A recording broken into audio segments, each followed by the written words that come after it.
Musisi Igede Ari Astina alias Jerings ajukan banding atas vonis 14 bulan dalam kasus ujaran kebencian. Jering putuskan banding untuk merespon jaksa yang lebih dulu banding karena menganggap vonis kepada Jering belum tepat.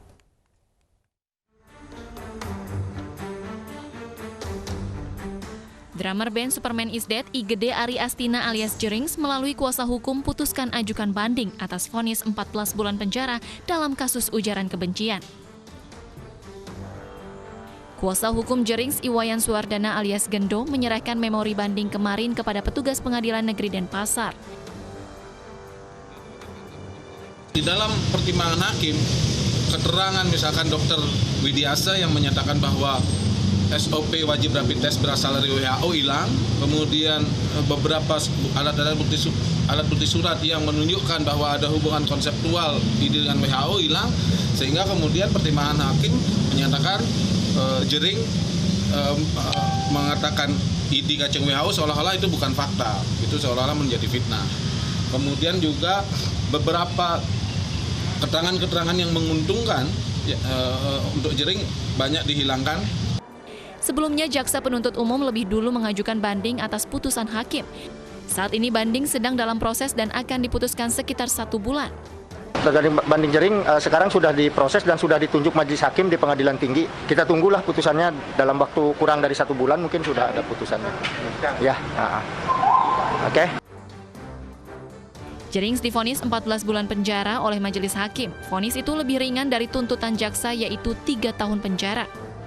Sementara JPU menganggap vonis yang dijatuhkan kepada Jerings belum memberikan efek jera sehingga mengajukan banding lebih dulu. Dari Denpasar, Bali, Muhammad Muhyiddin, iNews melaporkan. Pasca pengeroyokan Ibu Lurah Cipete Utara, Satpol PP DKI Jakarta menutup warung kopi Brothers di kawasan Cipete Utara, Jakarta Selatan. Penutupan dilakukan karena warung kopi tersebut melanggar jam operasional saat PSBB transisi. Satpol PP DKI Jakarta menutup warung kopi Brothers di Cipete Utara, Kebayoran Baru, Jakarta Selatan karena dianggap melanggar jam operasional di masa PSBB transisi.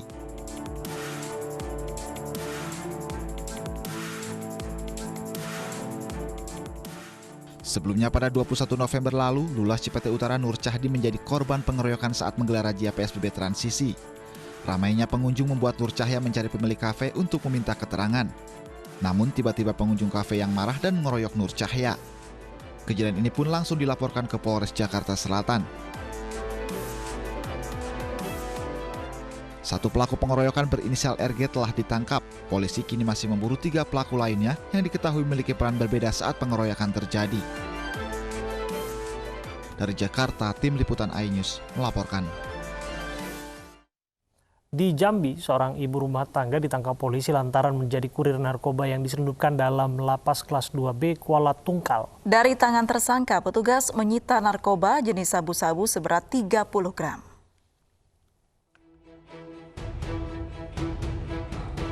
Wanita yang tengah hamil 3 bulan ini ditangkap Polres Tanjung Jabung Barat, Jambi lantaran hendak menyelundupkan narkoba jenis sabu-sabu ke dalam lapas yang dimasukkan ke dalam makanan. Pengiriman narkoba ke dalam lapas diketahui setelah petugas lapas mencurigai makanan yang akan diantar untuk salah satu narapidana narkoba. Saat diperiksa, petugas menemukan narkotika jenis sabu dalam 3 kantong yang terbungkus makanan. Dalam pengembangan polisi, diketahui pengiriman narkoba ke dalam lapas sudah terjadi 2 kali. Pelaku utama yang menjadi DPO polisi memperdayai korban untuk menjadi kurir narkoba ke dalam lapas. Ini berhubungan dengan salah satu DPO yang saat ini sedang kita kejar. Dia memiliki hubungan, pernah berkomunikasi melalui Facebook, kemudian berlanjut sering diminta bantuan untuk kantor makanan dan sebagainya, tentunya dengan iming-iming khusus. Ini pertemuan antara saudara I dengan yang salah satunya saat ini menjadi DPO. Sementara itu dari tangan tersangka, polisi menyita narkotika jenis sabu, makanan, dan seperangkat alat komunikasi. Tersangka dijerat Undang-Undang Narkotika dengan ancaman hukuman maksimal 14 tahun penjara. Dari Tanjung Jabung Barat, Jambi, Jumalis Ali, iNews melaporkan.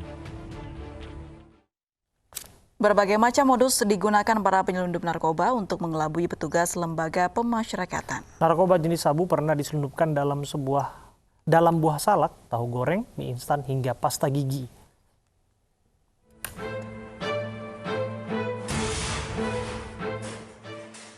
Tersangka ER warga Tanjung Balai, Sumatera Utara ditangkap polisi karena kedapatan memiliki narkoba. Saat didatangi petugas, tersangka panik dan membuang plastik berisi tahu goreng. Setelah diperiksa, petugas menemukan 2 paket sabu sebesar 1,24 gram di dalam tahu goreng. Tersangka mengaku menggunakan sabu agar lebih percaya diri, terutama jika sedang bersama laki-laki. Make atau apa gimana? Aku make. Kegunaan make sabu ini apa kegunaannya sama kakak ini? Kayak semangat yang gombal cowok begitu loh bang. Itu aja. Gombal cowok. Maksudnya gombal cowok kayak mana kak? Saat biar dalam cakep gitu loh bang.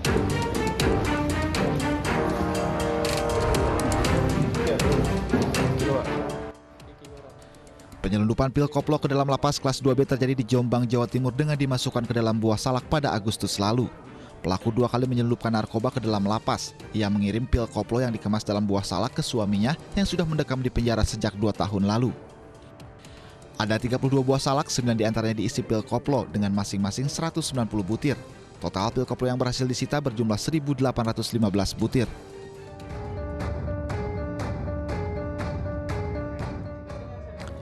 Polisi menggeledah pasta gigi berisi 14 gram sabu yang disusupkan oleh seorang perempuan bernama Novi ke dalam tahanan Mapolres Blitar Kota.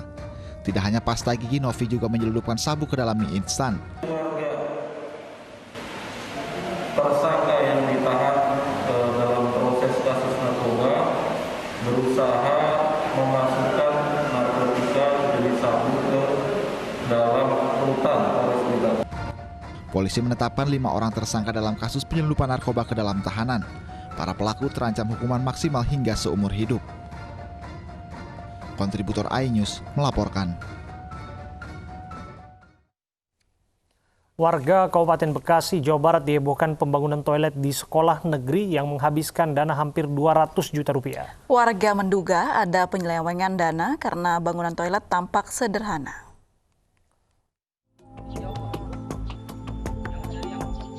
Inilah bangunan toilet atau WC yang berada di salah satu sekolah dasar negeri di Kabupaten Bekasi, Jawa Barat. Toilet ini baru dibangun oleh pemerintah daerah Kabupaten Bekasi. Sepintas tidak ada yang aneh. Namun jika melihat biaya pembuatannya, yaitu sekitar 198 juta rupiah, membuat heran masyarakat. Toilet ini telah menjadi perbincangan warganet seminggu terakhir. Dengan biaya ratusan juta, tidak ada kloset canggih atau kloset duduk di dalamnya, namun hanya memakai kloset jongkok. Sementara sarana pendukung lainnya yang dibangun adalah wastafel, tempat wudhu, dan urinoir. Pihak sekolah mengaku senang adanya bantuan fasilitas dari pemerintah daerah. Namun sebenarnya yang lebih dibutuhkan adalah perbaikan gedung sekolah yang kondisinya buruk. Pihak sekolah ya senang-senang aja dapat bantuan. Cuman 3 hari sebelumnya ada konsultan datang ke sini minta lokasi mau dibangunnya WC di mana. Saya nggak tahu ini dapat dari mana, saya gitu. Emang belum ada konfirmasi ke ibu belum, gitu saya gitu. Ya 2 orang gitu. Terus kemudian besoknya lagi minta lokasi di mana, gitu, kita unjukkan di sana. Setahu ibu yang mengerjakan ada berapa pekerja? Ada 4, mandornya 1. Ya. Jadi 5 orang. 5 orang. Tapi itu juga suka gantian ke sekolah lain gitu. Kadang-kadang di sini ditinggal, ngerjain di tempat lain lagi gitu. Sedangkan menurut pemerintah Kabupaten Bekasi, pembangunan toilet dan wastafel sebagai bentuk persiapan belajar tatap muka di era new normal. Menurut Bupati Bekasi, biaya yang dikeluarkan juga sudah sesuai perhitungan. Sebetulnya kan itu juga kan anggaran yang memang sudah diperhitungkan. Nanti kita lihat saja speknya. Bahwa speknya memang sudah memungkinkan untuk anggaran itu ya layak untuk kita buat tadi sarana terkait dengan MCK tersebut. Karena memang itu tadi yang kita sediakan bukan hanya bangunannya, terus tempat WC-nya, termasuk airnya, toren air dan segala macam. Itu kan memang dihitung, memang jumlahnya cukup lumayan. Sementara warga Kabupaten Bekasi yang mendapat data bahan-bahan material untuk pembangunan toilet menemukan berbagai kejanggalan. Hanya sebuah kloset jongkok setara toto termasuk biaya pasang dihargakan dengan 838. Belum lagi urinoir ya, urinoir itu kan untuk kencing ya. Itu sampai dihargakan 3.389.000 itu termasuk pasang. Belum lagi wastafel dihargakan per unit dan PS pasangnya 716.000. Yang lebih lagi miris, coba bayangkan ini hanya sebuah papan nama yang bahannya dari apa ya, dari banner. Ini berapa? Pengen tahu harganya di Arabe? Ini kurang lebih 372.000. Pemkab Bekasi tahun ini membangun 488 toilet atau WC di sekolah dasar dan menengah sebagai program menuju Kabupaten Sehat 2021. Total anggaran mencapai 98 miliar melalui APBD Perubahan 2020. Dari Kabupaten Bekasi, Jawa Barat, Didit Junaidi, iNews melaporkan. Badan Keamanan Laut Republik Indonesia kembali menangkap kapal ikan asing pencuri ikan di kawasan perairan Natuna Utara. Kami kembali saat lagi untuk Anda.